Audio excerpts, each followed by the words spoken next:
Today, we are going to talk about something that touches the lives of so many, often in silence and shadow. We are talking about depression. It is a word we hear often, but do we truly understand how it manifests in our daily lives? According to the World Health Organization, over 300 million people of all ages battle with this condition globally. That is a staggering number. It means that if you are struggling, you are absolutely not alone, even if it feels that way. Depression is a sneaky, elusive mental disorder. It does not always look like crying in a dark room. It is difficult to catch during the early stages because it often disguises itself as fatigue, stress, or just a bad week that never seems to end. Most of us only realize we have depression when we are already deep in the grips of it, wading through the heavy fog. Those who live with this disorder often feel hopeless, empty, sad, irritable, and restless. But beyond feelings, depression changes how we act. It steals your motivation, clouds your concentration, and impacts your decision-making. Often, without realizing it, those of us with this disorder can act in ways that actually worsen the situation, creating a cycle that is hard to break. To help you understand yourself or a loved one better, we have compiled a list of 10 things depression makes you do. These are not flaws, they are symptoms. Let us explore them together with kindness. Number 1 is isolating yourself. This is perhaps the most common instinct when the darkness sets in. Individuals with depression isolate themselves for many different reasons, and it is rarely because they do not love their friends and family. Some will keep to themselves because the sheer effort of socializing feels overwhelming. It feels like you have to put on a heavy mask to face the world, smiling when you feel empty, and that performance is exhausting. Others believe it is genuinely better to be alone. You might convince yourself that you are a burden to others, that your low energy will bring down the mood of the room. In other cases, the person may feel so much self-hatred that they simply prefer not to interact with anyone, feeling unworthy of connection. Those with severe depression may even stay in their house for weeks, creating a cocoon of safety that eventually becomes a prison of loneliness. If you find yourself canceling plans and retreating inward, know that this is the depression talking, not your true nature. Number 2 is being disorganized. Have you looked around your living space lately? Depression leaves you feeling physically and mentally exhausted. So the simple act of cleaning a room or tidying a home becomes a monumental endeavor. It feels like climbing a mountain just to pick up a sock. Dirty dishes and clothes start piling up on every surface. Your garbage bin might be overflowing because taking the trash out feels like running a marathon. It becomes an even bigger physical challenge to simply walk around your room because everything is on the floor. This is often called a depression room. Living in a cluttered, chaotic place leaves you feeling uneasy and increases anxiety. Yet, the lack of energy makes it impossible to fix. It is a vicious cycle. The mess makes you feel worse, but you feel too bad to clean the mess. Please remember, this is not laziness. It is a lack of executive function caused by a brain that is trying to survive. Number 3 is poor hygiene. This is a topic that carries a lot of shame, but we need to talk about it openly. Depression zaps all your energy. It drains the battery life out of you until you are running on 1%. When you are in survival mode, it is difficult enough to just get out of bed. Therefore, complex tasks like showering, brushing your teeth, washing your hair, and taking care of your body often go out the window.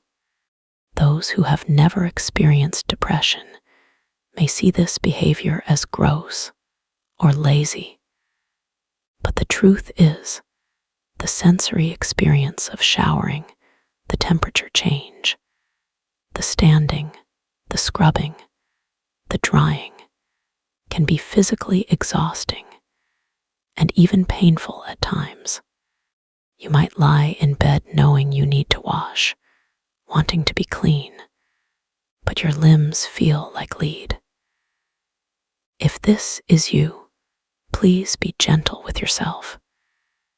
Using a wet wipe or brushing your teeth for 10 seconds is better than nothing. Small steps matter. Number 4 is struggling with sleep. Depression and sleep have a complicated, toxic relationship.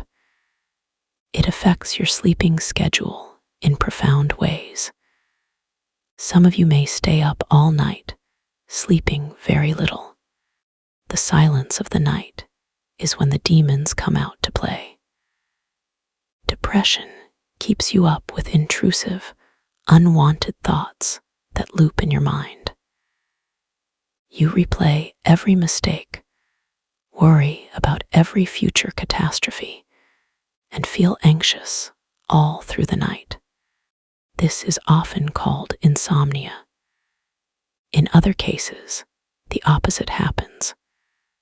Some of you will sleep excessively 10, 12, 14 hours a day and still feel unrested. This is hypersomnia. Sleep becomes an escape, the only time you do not have to feel the pain of existence. But no matter how much you sleep, you wake up tired because the exhaustion is emotional, not physical. Your brain is working overtime even when you are resting. Number 5 is catastrophizing every situation. Depression plays tricks on your mind. It puts a gray filter over your eyes, making you believe negative things are inevitable. It can get to a point where you are constantly looking out for bad things to reassure your pessimistic thinking. This is called confirmation bias.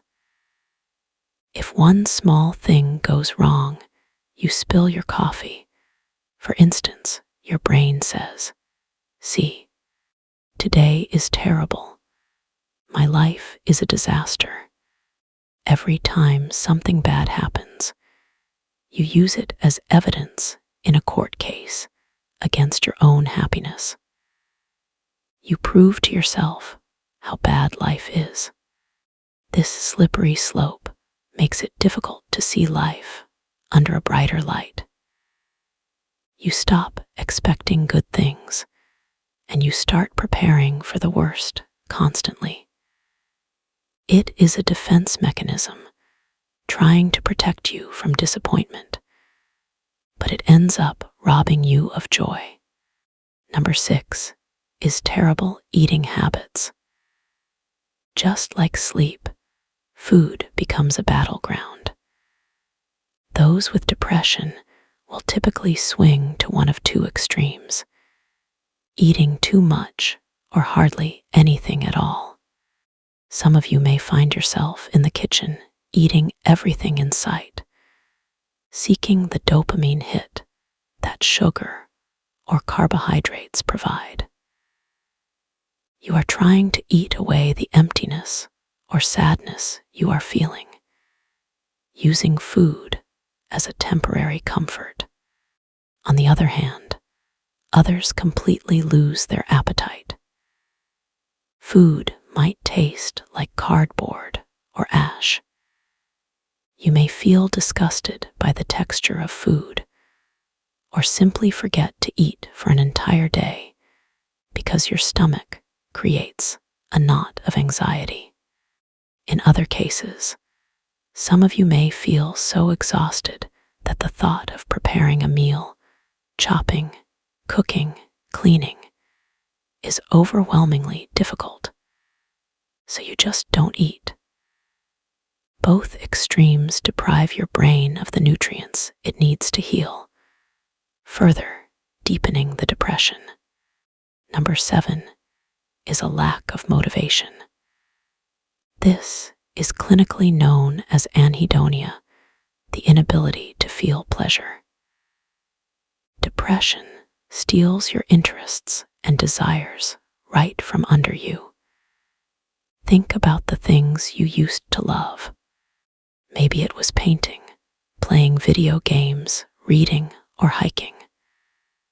Suddenly, those pastimes and hobbies no longer satisfy you. You pick up the book, and the words mean nothing. You turn on the game, and it feels like a chore. Slowly, you find yourself feeling dead and numb inside. It is not always sadness. Often, it is just a vast, empty boredom. Nothing seems worth the effort.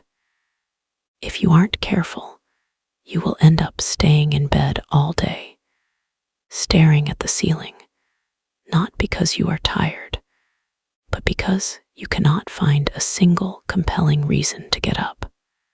This loss of spark is one of the most painful parts of the disorder because it feels like you have lost yourself.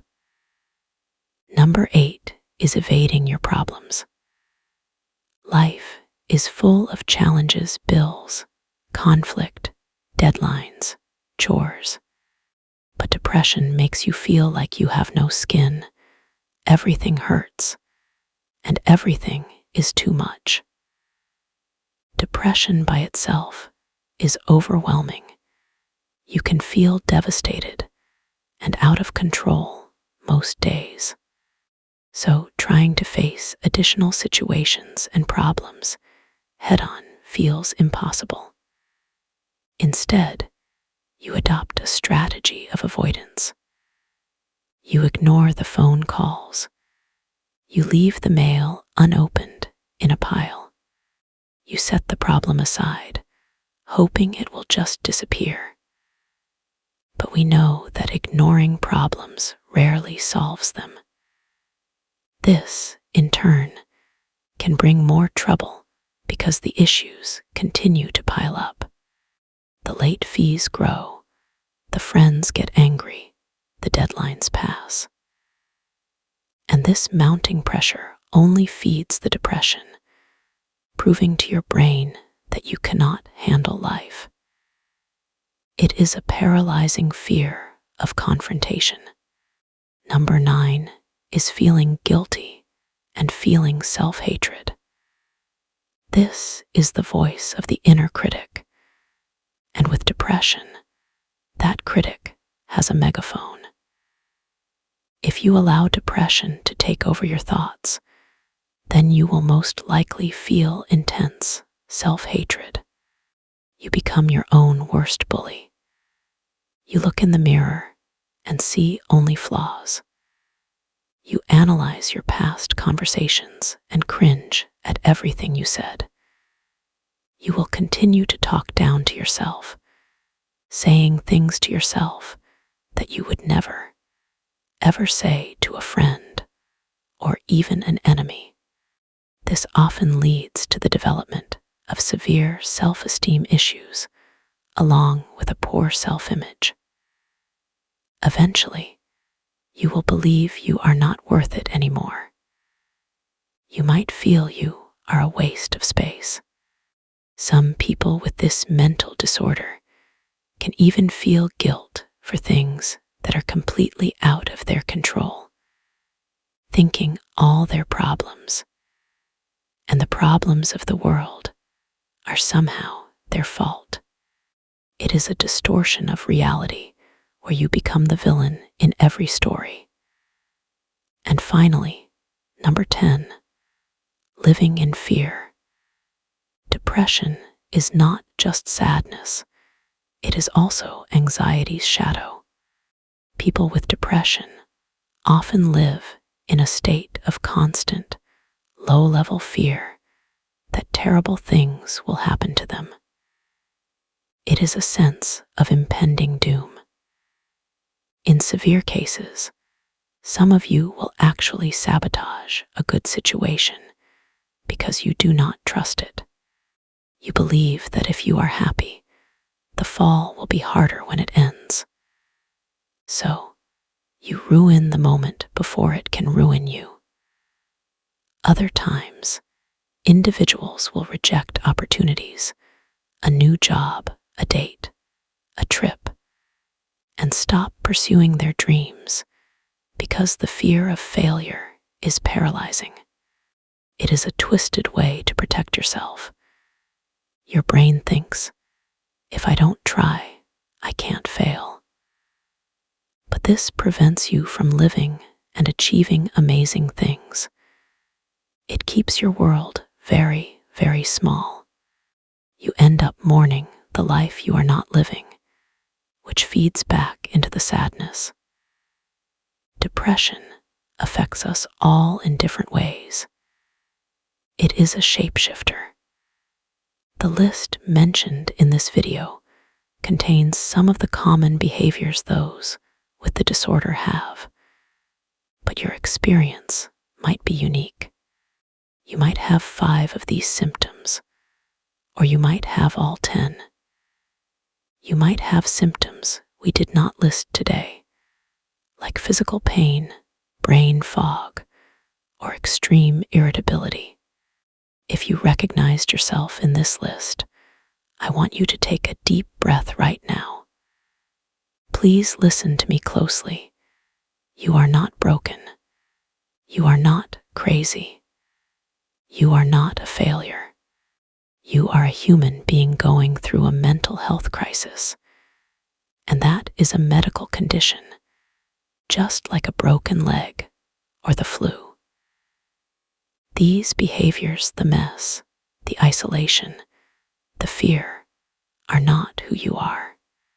They are what the depression is doing to you. There is a difference between I am lazy and I have an illness that steals my energy.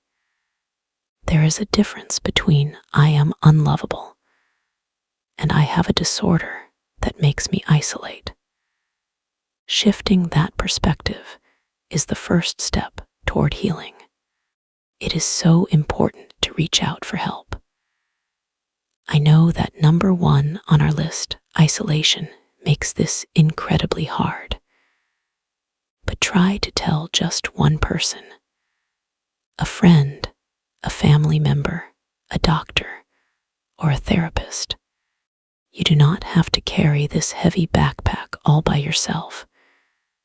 There are treatments, there are therapies, and there is hope. The fog can lift. The colors can come back. I also want to remind you that recovery is not a straight line. Some days you might shower and clean your room, and the next day you might not leave your bed. That is okay. That is part of the process. Be proud of the small victories. Did you drink a glass of water today? I am proud of you. Did you reply to one text message? That is amazing. Did you just survive the day?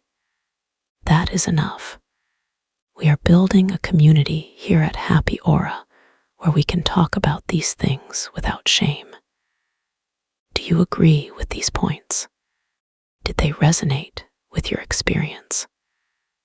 What other behaviors have you noticed in your own journey or in the journey of someone you love? Please let us know in the comments section below. Your story might be the exact thing someone else needs to read today to feel less alone. We read your comments, and we are constantly moved by your bravery and your insight. We are all teachers and students here. If this video helped you, or if you think it could help someone else understand what depression actually looks like, please like and share it.